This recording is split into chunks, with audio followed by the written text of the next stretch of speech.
시편 23편을 들고 떠나는 영혼의 순례. 제7장 정글 탈출. 나고에서 구조까지.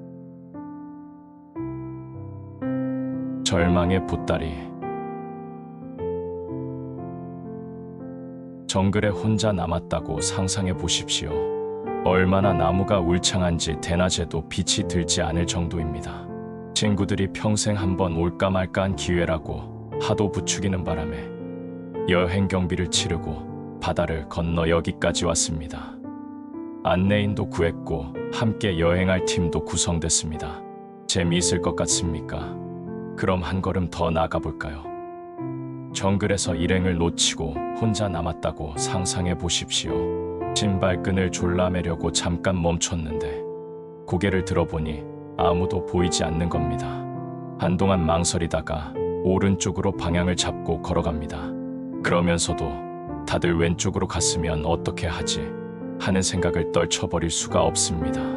어쨌든 혼자 뒤처지고 말았습니다. 일행과 얼마나 멀리 떨어졌는지, 앞으로 얼마나 오랫동안 혼자 버텨야 하는지 알 수 없습니다. 시계마저 잃어버렸습니다. 배낭에다가 매달아두었는데 뉴저지에서 온 착한 친구가 배낭째 짊어지고 가버렸습니다. 신발끈을 묶는 동안 대신 들어주겠다는 말에 따른 게 잘못이었습니다. 이렇게 될 줄 알았으면 처음부터 그 친구에게 짐을 맡기지 않았을 것입니다. 아무튼 이제 어디가 어딘지도 알 수 없는 정글 한복판에 홀로 남게 됐습니다. 상황은 심각합니다. 우선 지금 있는 곳에 대해서 전혀 파악하지 못하고 있는 게 문제입니다. 빽빽하게 들어선 고층 빌딩 사이로 널찍한 도로가 이리저리 뻗은 곳이라면 혼자 떨어졌다 하더라도 어떻게 해서든지 집을 찾아갈 수 있겠지만 무성한 나뭇잎이 하늘을 가리고 있는 여기서는 얘기가 다릅니다. 덤불이 우거져서 사람이 지나간 흔적조차 찾을 수 없습니다. 일행과 떨어진 데다가 정글에 관해서는 새카맣게 모릅니다. 더 심각한 것은 수중에 아무것도 지닌 게 없다는 사실입니다. 정글용 칼은커녕 주머니 칼도 없습니다. 성냥도 없고 신호용 조명탄도 없고 음식도 없습니다. 맨몸으로 함정에 빠졌는데 빠져나갈 구멍이 전혀 보이지 않는 꼴입니다. 아직도 재미있어 보입니까? 끔찍하게 들리지 않습니까? 이런 상황에 부닥친다면 어떤 느낌이 들지 잠깐 생각해 봅시다.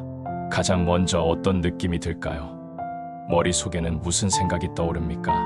두려움, 물론 겁이 날 겁니다. 걱정, 두말하면 잔소리죠. 분노, 이해할 수 있습니다. 여행을 떠나라고 적극 추천했던 사람들이 얼마나 원망스럽겠습니까? 하지만 그 어떤 감정보다도 절망감이 먼저 떠오를 것입니다. 어디쯤에서 방향을 바꿔야 할지 도무지 알 수가 없습니다. 뭘 어떻게 해야 하는지도 감이 잡히질 않습니다. 두 손에 얼굴을 묻고 이제 여기서 빠져나가기는 다 틀렸구나라고 한탄합니다. 방향도 잡을 수 없고 장비도 없고 소망도 없습니다. 밀림에 혼자 낙오된 여행자의 느낌을 고스란히 떼어온다고 생각해봅시다.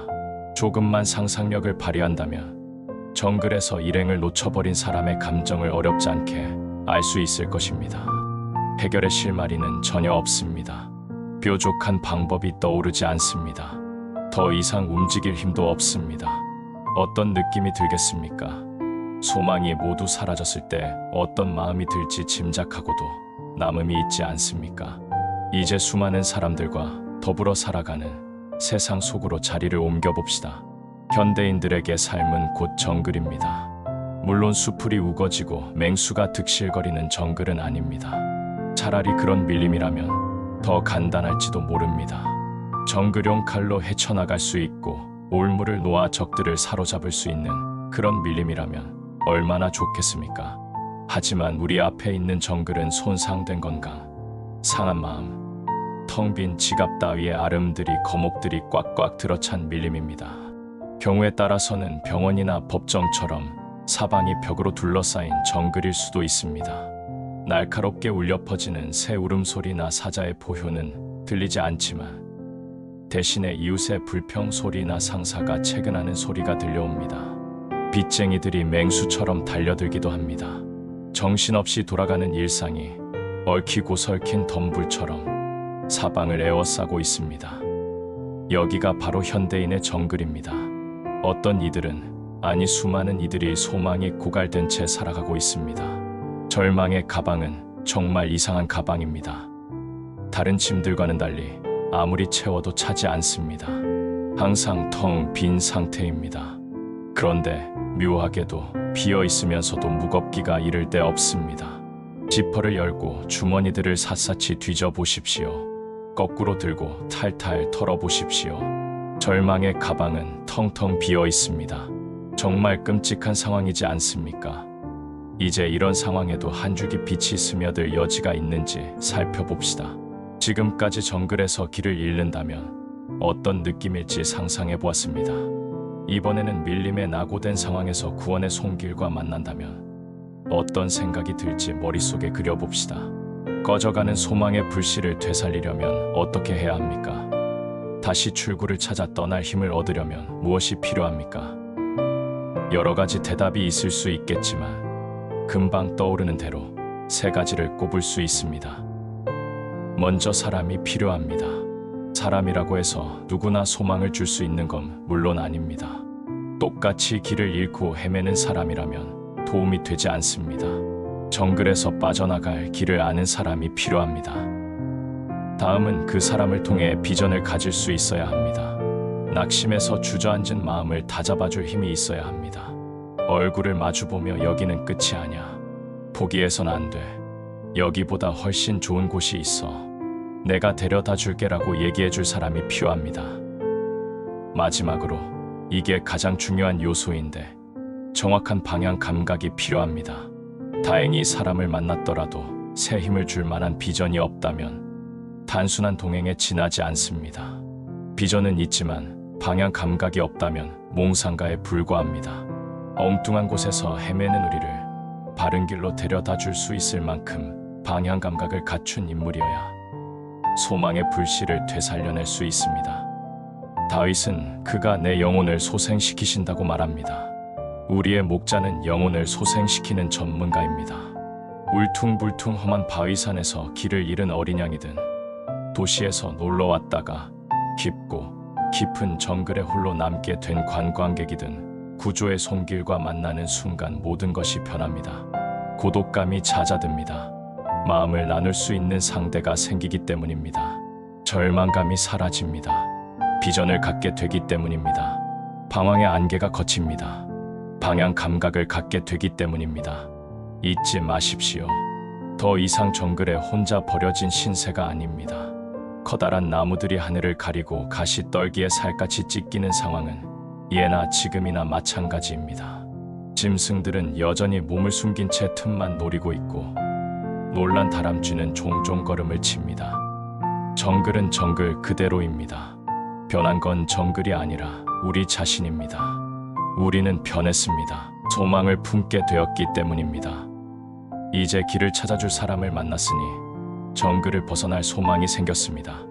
목자는 우리가 이곳 정글에 대해 깜깜하다는 사실을 이미 잘 알고 있습니다. 정글을 헤쳐나갈 도구가 전혀 없다는 것도 알고 있습니다.